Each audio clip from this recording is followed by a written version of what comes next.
Hey guys, thank you so much and welcome to the Game Your Future podcast, and where we help gamers realize their full potential. I'm Daniel, and I am joined by my special guest today, Edward Thompson.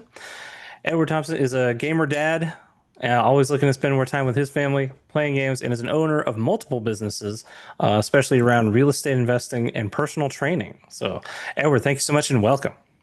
Hey, thank you for having me. I appreciate it. Absolutely. So, what I love is just the diversity of kind of your background and everything that you're doing. So, you're doing real estate investing and personal training, and also a gamer. So, we got to talk about the gaming first. Just kind of very briefly, what is kind of your gaming background? Kind of where did you start, and what kind of games do you enjoy? Well, when I was 5 years old, I first touched a Nintendo.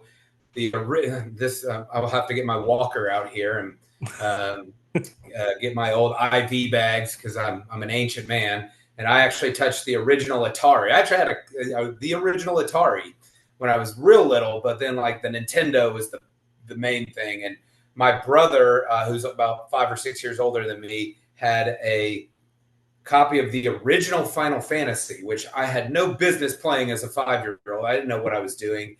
But that kind of started a lifelong gaming experience. Obviously, at that age, I was into the original Super Mario Brothers and games like that. And just over the years, it just became more and more. And then, strangely enough, my sister, who's even older than my brother, when she got married, so she's 12 years older than me, she got married in her early 20s. And I don't know why she did this, but as a gift for being an usher in her wedding, she gave me a video game, which was Shining in the Darkness, if you've ever played that. I don't know if I Or played if that you've one. ever played Shining Force. I'm trying to remember if I've played Shining Force. I've definitely heard of it. So it was in the Shining Force series, and that was my introduction into RPGs as a kid that was old enough to understand them. And then it just blossomed from there, and I became obsessed, and eventually found my way into the PlayStation era, and then gaming just obviously has been insane since then. But yeah, For that's sure. kind of like where I got started in gaming as a young guy, and ended up just making it as something that became part of my personality. That's awesome. No, I love that. Yeah, I love gaming is just such a core part of I think a lot of our identities, right? We're just we grow up with it. It's just like just so ingrained in us. It's so much fun too. So, uh, so Absolutely. so tell me a little bit about the real estate investing and personal training, right? So running multiple businesses. So, I guess tell me a little bit about kind of the things going on there, and I guess how it is like I guess running these multiple things and keeping everything on track.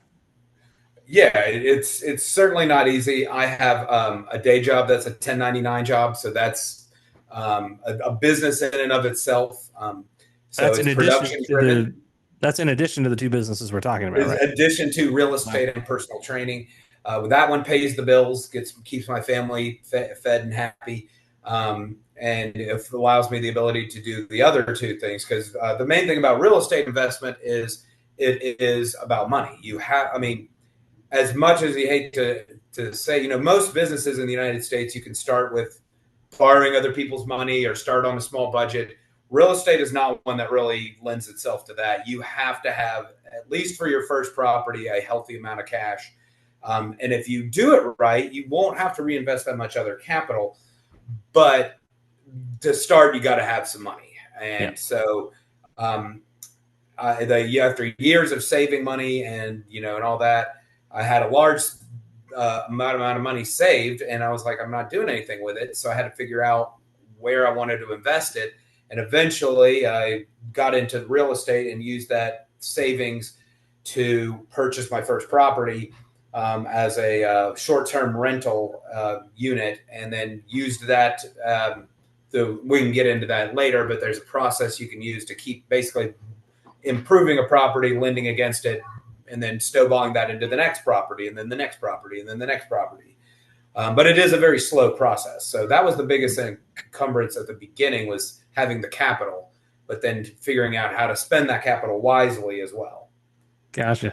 And I wanted to dig into that a little bit more too, because what you mentioned as far as like it takes time, right? Because one of the things I like to mention on this channel is that as gamers, of course, we love our games, we love to have fun, but I think one of the things that maybe we get spoiled on, especially with modern gaming, is this. instant gratification, is that you do something in the game, you get immediate feedback, you get the immediate result. And yeah, it doesn't take a lot of effort sometimes in a game to like get to the goal, get to the beat the level, beat the boss, whatever it is. But when we talk about the real world, things definitely move at, snail's pace by comparison. And I think very interesting with something like real estate investing, where it's like you're talking much, much longer time horizons, right? If we're not talking like, oh, well, I need to wait like, a few weeks or a month or something to like figure out how my, pitch went for this, whatever, to get this new business or new client. It's like, I mean, real estate, you're talking like potential years, right? And that's if you're lucky too. It's Yeah. not even. I've found my way into some very lucky situations. For example, finding a general contractor that not only I can trust, but I actually ended up doing business with him. Like most people have to fire three or four contractors before they find one that they can even trust. Wow. So, like that's also if the cookie crumbles in the right way, which it always hasn't always for me. But, that being one example where it did work out well for me. But there are pitfalls along the way. But yeah, absolutely. I do agree with what your take there is, like, especially if you go to older video games, you go to especially like older RPGs, like for years when we were kids, they're always like, oh man, did you ever know that if you did X, Y, and Z, this would happen? Or that there was a secret character here to that. And in modern games, it's like you go on a quest and it's like, oh, go to this exact coordinates, do this exact thing, and then come back. And I'm like, well, where's the mystery? Like, yeah. Where's the adventure? I understand that I don't necessarily need something like crazy to find the side quest to be gratified, but like, hey, like, don't just spoon feed it to me either. Yeah. And I think the question again around the time that, so I guess what advice would you have for people, for gamers especially, that are like, maybe they're used to it, maybe they don't, I'll say know any better, but like maybe they, they like, whether they like the hand holding or they're used to it, and they get out into the world and it's like, wow, things take way too much time. And like, how would you say to a gamer, a younger gamer now that's like looking at real estate investing, going like, I got to wait years, potentially decades, to like make good money doing real estate? How do you wait? How do you deal with that? It's certainly not easy for someone who's impatient like myself. I am definitely on the why was this not done yesterday train. And a lot of the people I work with, I have to temper that expectation of like, hey, why was this not done? And most of the time it's because my expectations are ahead of everybody else's. Especially when you're dealing with lending, when you're dealing with attorneys, when you're dealing with any government entity, dealing with like that. Oh my goodness. Sometimes it's just like, how are these people even functioning adults? Because why does it take 3 months for them to process a two sheets of paper that I submitted them and had all my ducks in a row? But wow. So you do have to learn the patience of dealing with these things, making sure that, and that's not to say that you shouldn't hold people accountable and be aggressive and press people to be more competent in what they're doing. But you do have to find the line and figure out when the juice is worth the squeeze to make those comments and do that. So that is a difficult thing when it comes to building a business. And I assume this is with any business, but like that is part of the deal. You do have to figure out how to temper your expectations. The thing I would suggest, to go back to the beginning of your question, one way of learning in the real estate, if we're talking specifically real estate, I would suggest what's called the BRRR method. It stands for buy, rehab, rent, refinance, repeat. There's a book by David Green. There's a book by a lot of people, but David Green was the book that I read to start. And so essentially what you do in this, I'll kind of keep it as simple as possible because I'm sure they don't want a real estate lecture listening to this. But basically, you find a property, whether it's distressed or you buy it at a bargain, you fix it up, you make it nice, you spend a lot of money doing that, and then you make it worth more than the combined amount of money you've spent on it versus the initial value. And then you can actually refinance your loan to pull out the cash that is there. So for example, long story short, I bought my first property. My down payment was about $40,000 or so to purchase the property. I used a loan to finance the repair of the property. And afterwards, I had a revenue generating Airbnb out of it. And I was able to get a check written to me for about $45,000 because I had increased the value of the property that much. It was worth that much more. So, and then I used that money to find my next property. And then I think that property, I flipped that one. But then I then used that money to buy the next Airbnb that I have, and then the long-term rental I have, and that's currently tied up in an investment property I'm working on now. So, you go through ebbs and flows, but I would say that would be the thing: is learn the process and go in with that expectation of that it is a process and it isn't just 6 months from now I'm going to own 6 properties and be flush with cash and be doing all these things. It's going to be very tough. And there's a lot of ebbs and flows. Okay. So I think what you meant, so as far as like not going in and just being like, I'm just going to own stuff and it's going to be great. It's going to work out. But like actually having that process, right, behind it to say like, okay, well, if this happens, then this happens, this happens. And having that kind of structure around it, like that container, I guess, yeah, you're saying really, really helps keep you going and keep you moving forward, because it's not just, off the cuff or gamers probably more tend to procrastination. Where it's just like, oh, well, I'll get to it someday. Yeah. Whenever that happens, right? Oh yeah. I mean, and there will be times where things don't look great. There are times that have been very frustrated. Like, and I'll give you a miniature example. Mm-hmm. There was a property I purchased. The numbers were great. I was like, man, even after I reduced the price, I sold it and made a nice profit. But in the selling process, the long story short is I used the same building inspector that my buyer used, and they disclosed to the buyer a significant defect in the property that I was not being told of when I purchased the property.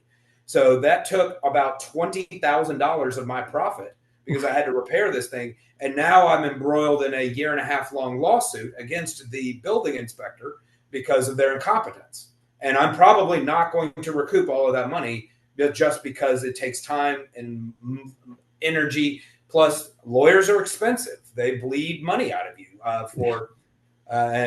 for just even answering an email. I mean, it's a lot. So yeah, so even though I still won in that case, my win was not as nice as it could have been. And it wasn't my fault. I did everything under what I was supposed to. Somebody else was unethical. And in this case, it was somebody I actually knew personally. So that even hurt even more that they did not take care of me. So, it's one of those things that being in, it's not for the faint of heart. It is, there's a lot to these processes. But if you go in knowing that, I feel like that's part of the problem is expectation, right? Like when you buy a video game, if you're like, oh, your hopes are high, and you go in and it's not, it may even be adequate. But if your hopes were like up here, super high, your hopes were at like 9 or 10, and it's only a 5, it's going to feel worse than if you went in thinking it was a 5 and it was a 5. I think that you go really in with those expectations of, hey, things are going to go haywire. People are going to screw you over. People are going to let you down, or you might let yourself down. You might make a bad decision. There's a property I bought that I'm not sure if it'll work out in the long run or not, negatively or positively, but it was like, looking back as of this moment, I'm like, yeah, I might not have bought that one knowing what I know today. There are times where you have to give yourself and other people grace, but that's having those expectations and knowing what you're getting into is key. I love that. Yeah, managing the expectations, because I love the new game comes out. I love that analogy where if it was overly hyped at a 9 or a 10 and it comes off as a 7, you actually feel worse than if a game was marketed as a 5 and is still a 5. And you're like, it's the inferior game. This was a 5, that was a 7. It's like, yeah, but the expectations didn't match. And I'll give you an example that I'm a big Star Wars nerd. I love Star Wars. I love me some Star Wars too. When the Han Solo movie came out, when the Han Solo movie came out, I was expecting it to be awful. I saw the trailers. I'm like, this does not look good. This does not look entertaining. I watched the movie and I was like, that was actually a solid movie. Now, it wasn't my favorite Star Wars movie. Absolutely not. But I still was like, because it was better than I expected it to be, because my expectations were in the basement when it overperformed. I actually left the movie theater happy. Like, oh, okay, yeah. Like there were some things about it I didn't like, but hey, overall it was better than I expected, and I enjoyed myself during the experience. And I think in the gaming world, like a great example from last year was Final Fantasy VII Rebirth. I think most people, I loved it personally. It was actually it's the only game to this day I've ever platinumed. I've never platinumed a game except for that one. Well, congrats. I probably platinumed games in my teens, but they didn't do that back then, yeah. They didn't record that in the 90s. So, yep. But like a lot of people I saw that are either my friends or just random people on gaming groups or whatever, I felt like their expectations were so high that even though the game did a good job at what it was doing, I felt like they were let down. And so they were harsher on it than they should have been, or at least in my opinion. I can't, take over somebody's opinion, but I think you get what I'm trying to say. Absolutely. Yeah, it makes so much sense too, because like just the managing expectations, because I think that's a great lesson for everybody, is just temper or manage your expectations based around what it is that you're trying to do. And but at the same time, I like kind of what you said toward the beginning, though, is that setting these kind of high expectations also, like especially for yourself, I think, where you're like, hey, I can do more, I can do this. And like you said, you mentioned that you tend to be impatient, or and being a gamer, I know we love the instant gratification, but you're still doing it. You're still doing the real estate investing, which takes a lot of time and it takes a lot of patience. And so I'll say kudos to you just for like taking that and running with it. Just say like, oh yeah, you can do it. So even if things seem like they're against you, if you have that like high level of expectation of yourself, like I can do this, you'd be surprised at what you can do. Yeah, absolutely. And I think for real estate, for me personally, the big, like as somebody who has like a 9 to 5-ish job, it's a 1099 job, so I can kind of do whatever, but like basically still having to do a job. The big key for me, and I think this is for any real estate investor, but someone in my position especially, you have to keep this in mind, is it's about your team. So I have a team around me. So I have a contractor, as I've discussed, that I really trust, and he knows a lot about what he's doing. He's a personal friend at this point. I have a couple of realtors who know what I'm looking for, know the markets, know how investment works. Because an investment real estate agent versus someone who's helping somebody buy their dream home, they're two different things that they have to look at. Yeah. And having those professionals. Now, I know several investors that became real estate agents themselves and do their deals, which is a good thing. If you want that to be your life, that is an excellent way to go about it. It just hasn't been a situation for where it's made sense for me at this time. But I mean, being a real estate agent, not only do you have the access to those tools, but you also can save yourself money on closing, because you don't have to pay a realtor to broker the deal. You save on it, and depending on how much the property sale point is, you save yourself significant money. You can save yourself tens of thousands of dollars per deal. Wow. Doing that. So because you as the agent can waive your commission.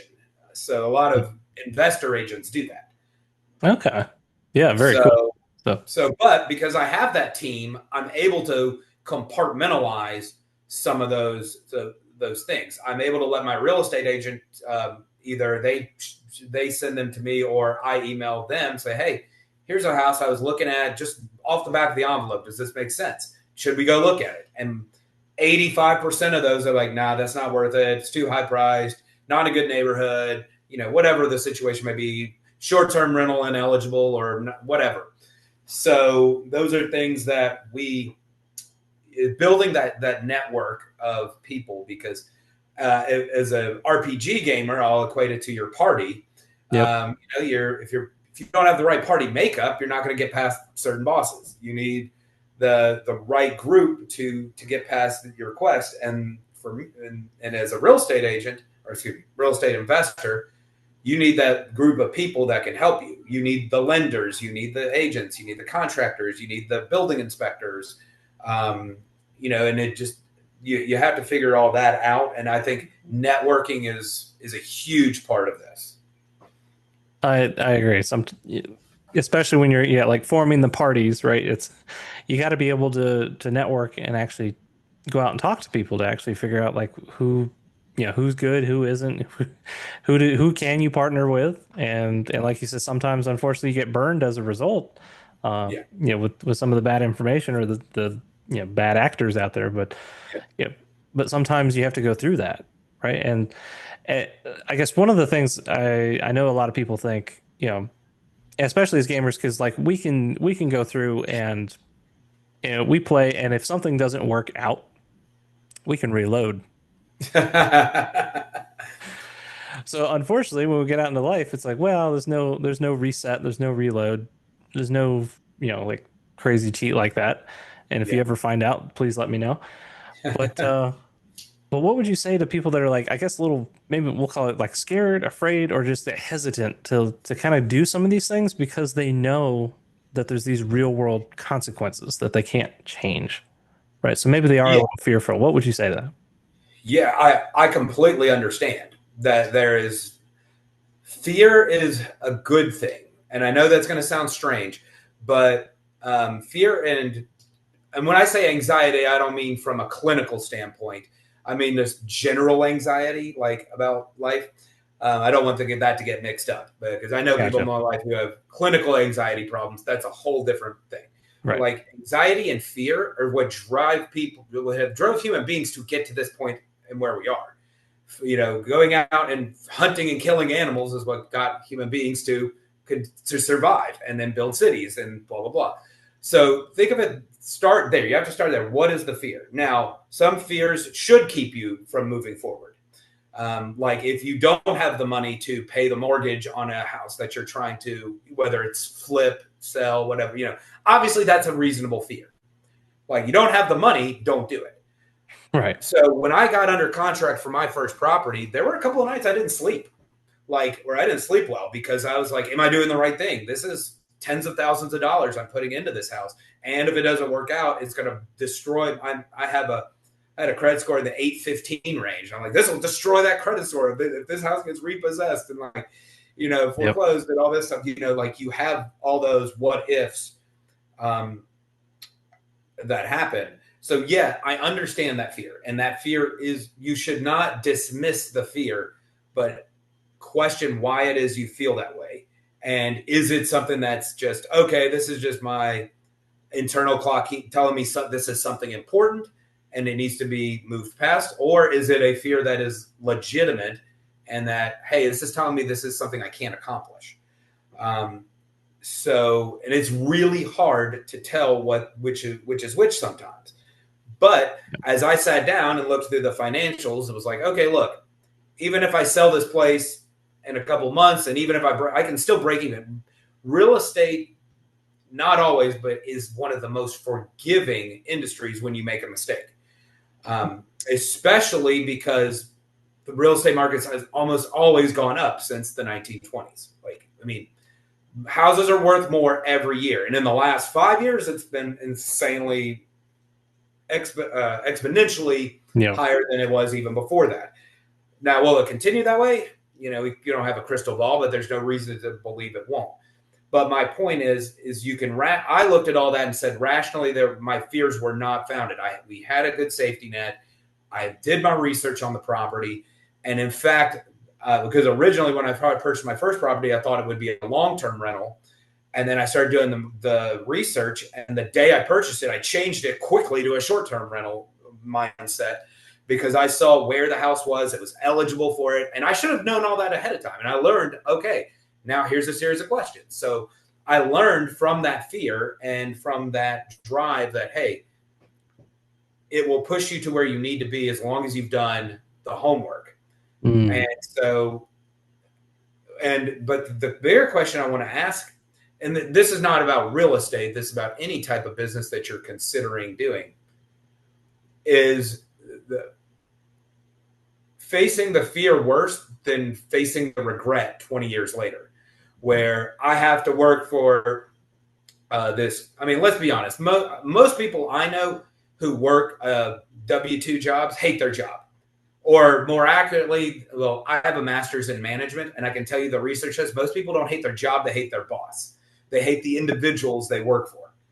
Yeah. That was the thing. It's always about who you work. So is the unhappiness of not setting your own schedule, not working for somebody or an organization you don't like, or being upset. Like there time before I became self-employed 10 years ago, there was a lot of times where I'm like, I don't even like these people. I don't like the decisions they make. I don't understand what they're doing. And now I'm like, even though like I'm still part of some of those businesses that I was in, now I'm 1099. I'm checked out. It's like, well, hey, I'm here to do what you've asked me to do, and my purview ends then. Like I may or may not agree with the decisions, but now it's like, hey, my mind is freer to focus on the things that I care about. My family, my businesses.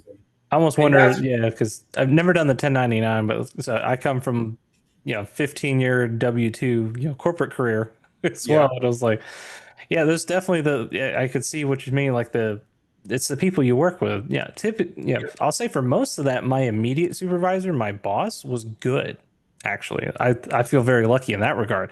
It was the higher ups that would, I feel like sometimes made the bonehead decisions. Yeah. Like what? Well, you were probably pretty lucky. A lot of people from the research I saw when I was getting my master's, that was the thing. It was the immediate it was all levels of management, but the immediate supervisor was the one that people usually wanted to get away from. And I don't want to be part of that world. I don't want to be unhappy.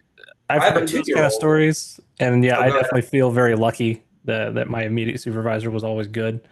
But even then, so I think that's why I probably stayed there so long, because I definitely had this kind of thought to do kind of what I'm doing now as far as my own entrepreneurial journey and starting my own business. I think I would have done it sooner if I had a bad boss. Yeah, I mean, the long story short was I was a W-2 employee, and the boss I had was unreasonable. So like I was part of a special group of people at my job doing on a special team that traveled a lot. And so I would travel, theoretically, I was supposed to travel 1 month on, or 1 month on, 2 months off. So home for 2 months, travel for a month where they had the need. But when I was home, he'd be like, I lived in a metropolitan area, and he would be like, well, you're not producing enough work based on where you're at. And I'm like, so you're asking me to drive 60 miles in 4 different directions in a very populated metro area that is world renowned for its crappy traffic. And you're asking me to do this. And I was like, I don't understand. It's not possible. You can't give me work in these different areas. And his response was, well, the other coworkers do it. And I said, no, they don't. They lie. They falsify their timesheets because they know that if they look more productive, they get a better bonus at the end of the year. I'm just not willing to lie to you about what my time is worth. And he was silent. And I said, well, why don't you come show me how to do it? And he was silent. And I was like, well, you come from your other city that you don't know this area. Show me how to do it. I'll follow you. And you show me how I can be more productive. And it was silence on the other end of the line. And so I said, finally, I said, look, this isn't working and we need to change. So I'm leaving, and that team got disbanded, and they were going to try to take even more money away from me because I was getting a bonus on that team. And so it ended up being, this was the smarter move for me just to go to a 1099 structure, because or I would have had to leave the industry completely. Yeah. And it worked out. One of the best decisions I've ever made was betting on myself of, well, now I'm not getting paid if I'm not working. So I've got to make sure this works. And within a month, I knew, this was going to be way better. The money was better. I may not have had the benefits at the time, but like it was money, it was freedom. I could take off whenever I wanted to. I So that, and I think that's so powerful too, is that like if you're working for yourself, you don't make money unless you're working. And yeah, and if you know, like, because I'll I'll say from a corporate experience, like a lot of it was like, how can I do what I need to do as efficiently and quickly as possible, and then that way I get to sit on my hands for the rest of the time because I'm going to get a paycheck regardless. Yeah, depending on the structure of the company and how you get paid. But like there was no commission what I did, yeah. and there wasn't really any big bonuses tied to anything specific that I did. I was in supply chain, so it was like it had to run always forever anyway. So it's like, all right, well, you're on salary. And it's like, okay, so the better I do, the same pay I get? And it's like, yep. What kind of incentive is that?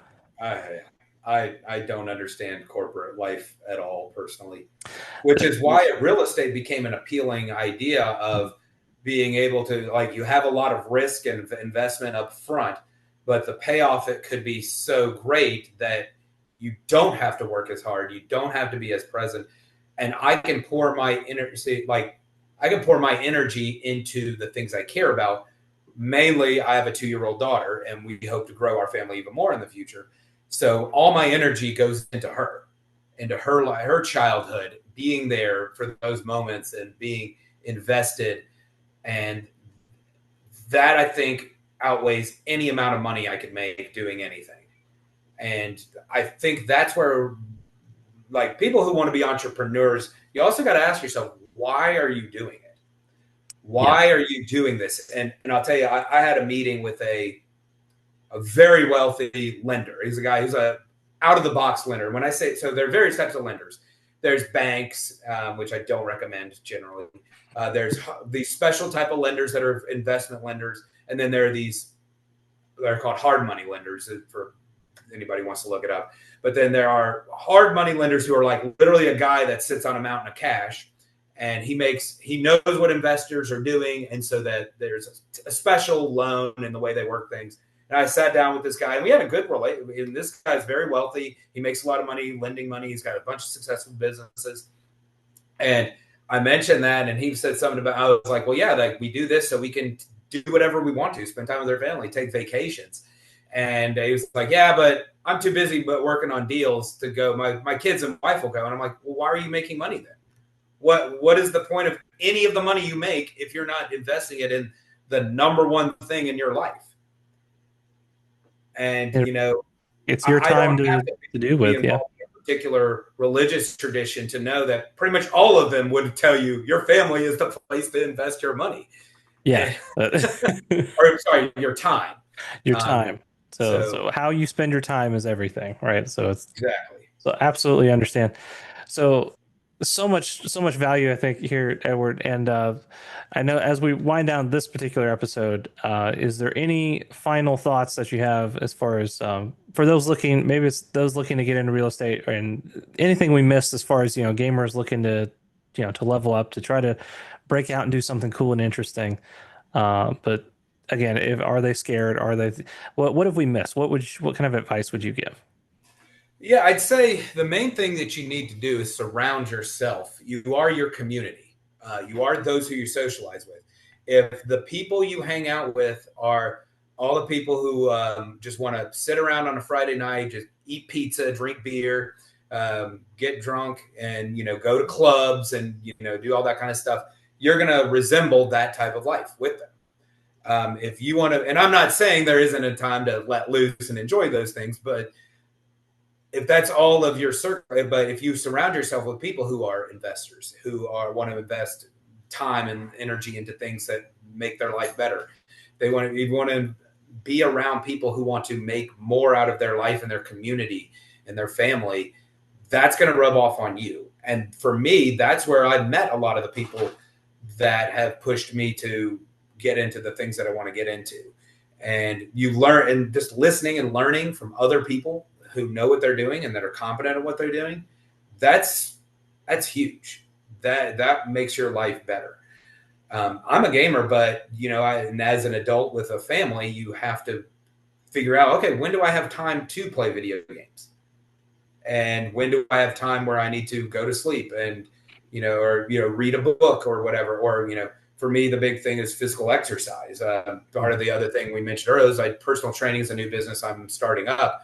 I've always been an exercise guy, but I'm at the healthiest point in my life right now, and I want to take that passion for health and help people do it. So, I mean, I would say also being physically healthy is a key thing, because there is a brain fog for being unhealthy and eating foods that don't nourish you, that don't enhance your body.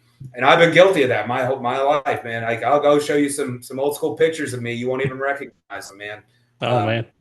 But the point is that you have to nourish your mind, body, and soul, whatever that looks like for you as an individual.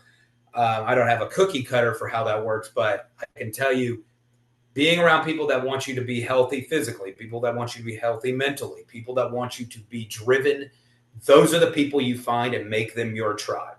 Make them part of your crew, and your life will be better, even if you don't do those things with those people, even if you're not exercising with that guy who drives you to be better, even if you're not investing with this guy who's a good investor or whatever. Those people will still make you better by being together, and just iron sharpens iron. Best way I could put it. I love that.